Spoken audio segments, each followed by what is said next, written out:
एक बड़ी स्कीम की घोषणा इस बजट में हुई है, जिसमें अनुसूचित जाति, जनजाति, महिला और लघु सीमांत किसानों को 90% अनुदान और अन्य किसानों के लिए 80% किसान इसमें सब्सिडी की घोषणा हम लोगों ने की है।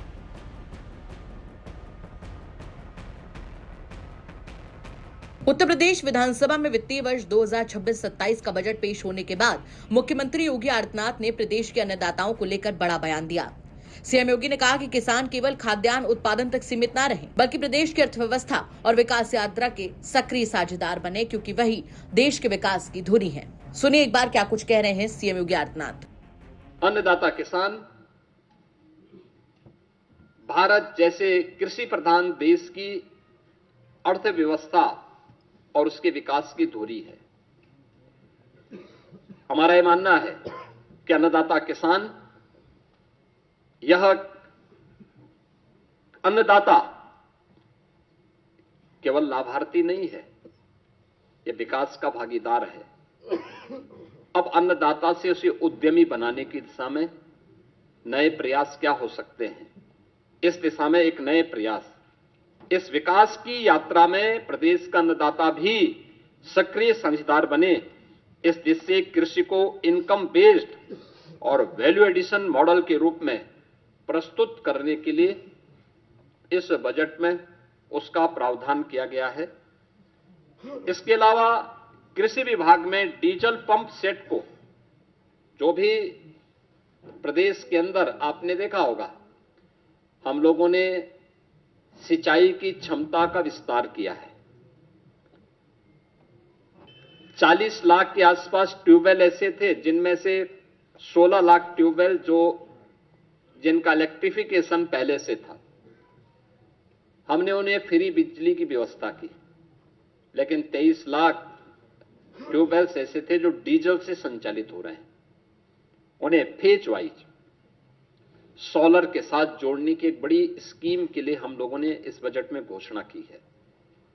ये सोलर पैनल क्लस्टर रूप में भी और इंडिविजुअल रूप में भी हम उसको आगे बढ़ाएंगे। पीएम कुसुम योजना का लाभ भी उसके साथ जोड़ेंगे और इसके तहत एक बड़ी स्कीम की घोषणा इस बजट में हुई है, जिसमें अनुसूचित जाति, जनजाति, महिला और लघु सीमांत किसानों को 90% अनुदान और अन्य किसानों के लिए 80% किसान इसमें सब्सिडी की घोषणा हम लोगों ने की है। दूसरा है अंतर्राष्ट्रीय महिला किसान वर्ष 26 के तहत नाबार्ड ने किसान के साथ एफपीओज हेतु भी एक रिवॉल्विंग फंड की व्यवस्था, यानी जो एफपीओज संचालित करते हैं, उन एफपीओज के लिए भी उन्हें अतिरिक्त सुविधा और उसको फैसिलिटेट किया जा सके, इस दिशा से भी सरकार ने बजट में घोषणा की है। गन्ना के साथ ही तिलहनी और दलहनी अंतः फसली खेती, यानी अब तक होता क्या, हम एक फसल लेते थे एक समय में, गन्ना के साथ कोई दूसरी फसल नहीं ले पाते थे। इसके साथ भी उस दलहनी और तिलहनी फसलों को बोया जा सकता है, दोनों का लाभ होगा। लेकिन इससे पहले कुछ प्रगतिशील किसानों को हम लोगों ने प्रोत्साहित किया, लेकिन इस बजट में हम लोगों ने इसके लिए अच्छा प्रावधान किया है और यूपी के किसानों का जो प्रोडक्ट है वह एक्सपोर्ट हो सके, इसके लिए एग्री एक्सपोर्ट हब्स के रूप में हम लोगों ने नोएडा इंटरनेशनल एयरपोर्ट को विकसित करने की कार्रवाई आगे की है।